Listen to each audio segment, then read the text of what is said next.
Introduction. One of the main themes of classical myths is the punishment of mortals for their crimes by gods, and it reflects the perspectives of ancient people on matters of justice. Most cases are connected to disrespectful conduct and the lack of obedience. In this way, the principal conflict is conditional upon the uneven distribution of power.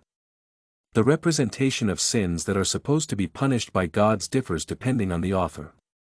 However, they still have a row of common characteristics allowing them to form an opinion about their role in the process and the proportionality of the punishment.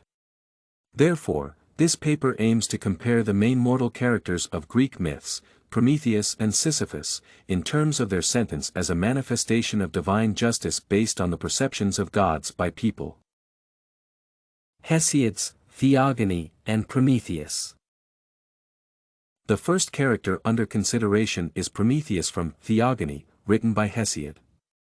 He was one of the 4 sons of an Oceanid nymph, Clymene, and the Titan Iapetos, who went to the gods guided by his brother Menoetios. The latter was a wicked person who once saw Zeus with a smoking bolt and designed a plan which led to gruesome consequences for Prometheus. He was punished by Zeus for his failed attempt to trick the gods and steal forbidden fire in order to give it to people. According to Hesiod, Zeus chained the man to a cliff and set an eagle upon him, which fed on his immortal liver, which grew the same amount in the course of the day. Consequently, he was freed by Herakles and forgiven by the gods. Homer's Odyssey and Sisyphus. The second figure from Greek mythology is Sisyphus, and his crime was similar to the one of Prometheus. This character was the king of Corinth, and the similarity between the two men was added by the fact that he was also punished by Zeus. The king was known for cheating death several times, and his torture, in contrast to Prometheus, was eternal. In this way, the significance of his role in life positively correlated with the gravity of his punishment. According to Homer, Sisyphus was doomed to wrestle with his monstrous boulder with both arms working. He had to thrust the rock uphill toward the brink over and over again as it kept coming back to him. Thus, the suffering of the king was more severe than the destiny of Prometheus. Comparison of Prometheus and Sisyphus.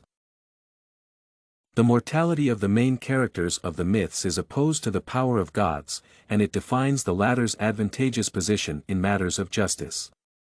In both stories, the battle of wits between people and gods had the central place and, therefore, it was the reason why the conflicts occurred. Moreover, the consequences of the actions of mortals always implied physical suffering as a method to teach them a lesson. From this perspective, the decisions of Zeus in both cases reflected his views on what is right for humanity, which he was attempting to instill in people by punishing them. However, his actions were intended not only for the people committing crimes but also for others to see the possible outcome of the lack of obedience. The punishment of gods was a way to address the problems of mortals by providing them with a negative role model and the destiny waiting for those who violated their rules. In the case of Prometheus, the global idea of Zeus was to establish his position regarding the attempts of people to gain the attributes of God's power. Hence, the fire was a symbol of their superiority over humans, and the subsequent events were aimed at protecting it by demonstrating to people what would happen to them if they tried to do it again. Sisyphus, in turn, was punished to show the mortals that they had to accept their destiny and follow the universal laws of nature. In this way, the difference between the justice for gods and people was highlighted by attributes of the power of the former and the necessity for the latter to follow strict rules.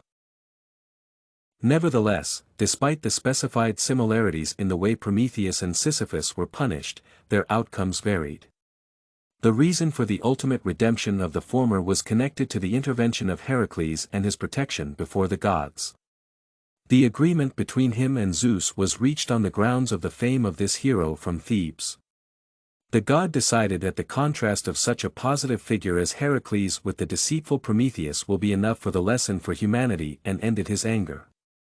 In this way, the image of the former allowed to compensate for the weaknesses of the latter. In contrast to Prometheus, Sisyphus did not have any patrons neither among gods nor among humans. Therefore, his punishment happened to be eternal since the balance between good and evil in the sight of others could not be restored. Moreover, the mentioned difference between the two characters of the Greek myths was complemented by the precondition of their deeds and their initial motivation. From this point of view, the actions of Prometheus seem to be better than the ones of Sisyphus. He wanted to commit a crime, not for himself but for the benefit of the whole of humanity. The fact that he was guided by his brother's ill will does not indicate the presence of evil in this figure since he did not suspect it. In this way, it can be concluded that he did not seek power or any advantages for himself and only wanted to help others. Sisyphus, in turn, was concerned only about his own life. Trying to trick death, he did not mean any good for other people and was only saving himself. Therefore, the intentions of these mortals were added to the considerations of the overall impact of their actions. Conclusion. To summarize, the varying severity of punishment for Prometheus and Sisyphus was conditional upon their influence on the power of gods combined with the motivation of these figures. It allows concluding on the latter's perception of the laws for humanity as a whole rather than the orientation on individuals. Thus, for Zeus, the crime of Prometheus could be forgiven when compensated by the positive influence of Herakles on other people and, therefore, his ability to serve as a role model for them. In the case of Sisyphus, there were no circumstances maintaining the balance between good and evil. This situation resulted in eternal punishment, and it reflects the dominant importance of social consciousness as opposed to individual well-being. This and many other essays are available at studycorgi.com.